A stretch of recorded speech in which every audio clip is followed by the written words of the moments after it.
ஆச்சி மசாலா. எந்த சமையலும் ருசி தேடும் ரகசியம். 20 ரூபாய். ரொம்ப டயர்டா இருக்கு. இயற்கையான டேட்ஸ், பாதாம், பிஸ்தா, கேஷு அண்ட் ஹனி கொண்டு தயாரிக்கப்பட்ட lion date nut bites. Physical refining செய்யப்பட்ட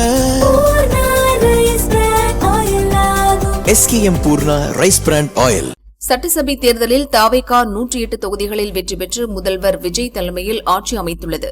திருச்சி கிழக்கு, சென்னை பெரம்பூர் தொகுதிகளில் வெற்றி பெற்ற விஜய் திருச்சி கிழக்கு MLA பதவியை ராஜினாமா செய்தார். சபாநாயகராக தாவேகாவைச் சேர்ந்த பிரபாகர் பொறுப்பேற்றார். இதனால் சட்டசபையில் தாவேகா MLA-க்களின் பலம் 106ஆக குறைந்துள்ளது. இதைத் தொடர்ந்து அதிமுக MLA-க்கள் 4 பேர் பதவியை ராஜினாமா செய்து தாவேகாவில் இணைந்தனர். மேலும் அதிமுகவைச் சேர்ந்த புதுக்கோட்டை விஜயபாஸ்கரும் கரூர் விஜயபாஸ்கரும் MLA பதவிகளை ராஜினாமா செய்துள்ளனர். இதனால் 7 சட்டசபை தொகுதிகளுக்கு இடைத்தேர்தல் நடப்பது உறுதியாகியுள்ளது.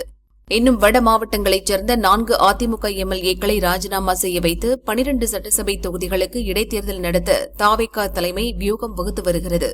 அது மட்டுமின்றி திமுகவில் அதிருப்தியில் உள்ள 4 MLA-க்களை இழுக்கவும் காய் நகர்த்தப்படுகிறது. அவர்களை ராஜினாமா செய்ய வைக்கவும் ரகசிய பேச்சு நடத்தி வருகிறது. அவ்வாறு நடந்தால் 16 தொகுதிகளுக்கு இடைத்தேர்தல் நடத்தும் நிலை ஏற்படும். அதாவது 12 அல்லது 16 தொகுதிகளுக்கு இடைத்தேர்தல் நடந்தால் அதில் தாவேகா முழுமையாக வெற்றி பெறும். கூட்டணி கட்சிகளின் ஆதரவின்றி 5 ஆண்டுகள் முழுமையாக ஆட்சி நடக்கும் என முதல்வர் விஜயின் ஆஸ்தான ஜோதிடர் கூறியுள்ளதாக தெரிகிறது.